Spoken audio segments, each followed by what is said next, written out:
Hello दोस्तों और प्यारे बच्चों। आज की कहानी है एकता का बल।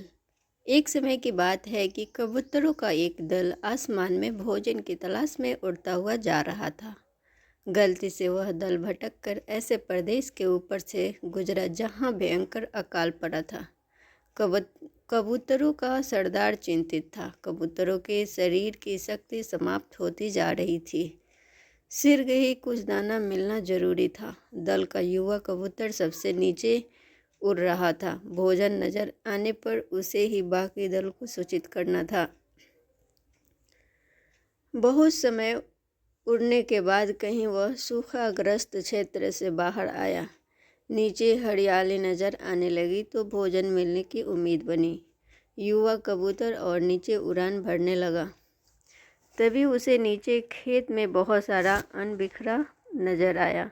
चाचा, नीचे एक खेत में बहुत सारा दाना बिखरा पड़ा है, हम सबका पेट भर जाएगा। सरदार ने सूचना पाते ही कबूतरों को नीचे उतरकर खेत में बिखरा दाना चुनने का आदेश दिया। सारा दल नीचे उतरा और दाना चुनने लगा।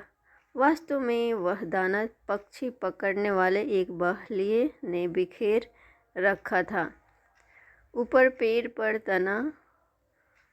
तना था उसका जाल। जैसे ही कबूतर दल दाना चुगने लगा, जाल उन पर आ गिरा। सारे कबूतर फंस गए। कबूतरों के सरदार ने माथा पीटा। ओह, यह तो हमें फंसाने के लिए फैलाया गया जाल था। भूख ने मेरी अकल पर पर्दा डाल दिया था। मुझे सोचना चाहिए था कि इतना अन्न बिखरा होने का कोई मतलब है। अब पछताए होत क्या जब चिड़िया चुग गई खेत। एक कबूतर रोने लगा, हम सब मारे जाएंगे। बाकी कबूतर तो हिम्मत हार बैठे थे, पर सरदार गहरी सोच में डूबा था। एकाएक उसने कहा, सुनो, जाल मजबूत है, यह ठीक है, पर इसमें इतनी भी शक्ति नहीं कि एकता की शक्ति को हरा सके।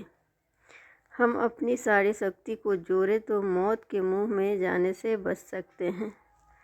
युवा कबूतर फरफराया, चाचा, साफ साफ बताओ, तुम क्या कहना चाहते हो? जाल ने हमें तोड़ रखा है, शक्ति कैसे जोड़े? सरदार बोला, तुम सब चोंच से जाल को पकड़ो, फिर जब मैं फुर्र कहूँ तो एक साथ जोर लगाकर उड़ना। सबने ऐसा ही किया। तभी जाल बिछाने वाला बहेलिया आता नजर आया। जाल में कबूतर को फंसा देख उसकी आंखें चमकी। हाथ में पकड़ा डंडा उसने मजबूती से पकड़ा। वह जाल की ओर दौड़ा। बहेलिया जाल से कुछ ही दूर था कि कबूतरों का सरदार बोला, फुर्र। सारे कबूतर एक साथ जोर लगाकर उड़े तो पूरा जाल हवा में ऊपर उठा और सारे कबूतर जाल को लेकर ही उड़ने लगे। कबूतरों को जाल सहित उड़ते देखकर बहेलिया अवाक रह गया। कुछ संभाला तो जाल के पीछे दौड़ने लगा। कबूतर सरदार ने बहेलियों को नीचे जाल के पीछे दौड़ते पाया तो उसका इरादा समझ गया। सरदार भी जानता था कि अधिक देर तक कबूतर दल के लिए जाल सहित उड़ते रहना संभव न होगा, पर सरदार के पास इसका उपाय था। निकट ही एक पहाड़ी पर बिल बनाकर उसका एक चूहा मित्र रहता था। सरदार ने कबूतरों को तेजी से उस पहाड़ी की ओर उड़ने का आदेश दिया। पहाड़ी पर पहुंचते ही सरदार का संकेत पाकर जाल समेत कबूतर चूहे के बिल के निकट उतरे। सरदार ने मित्र चूहे को आवाज़ दी। सरदार ने संक्षेप में चूहे को सारी घटना बताई और जाल काटकर उन्हें आज़ाद करने के लिए कहा।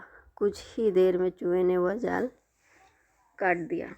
सरदार ने अपने मित्र चूहे को धन्यवाद दिया और सारा कबूतर दल आकाश की ओर आज़ादी की उड़ान भरने लगा।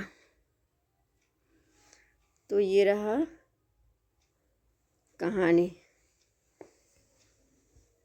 तो इस कहानी को सुनने के लिए धन्यवाद।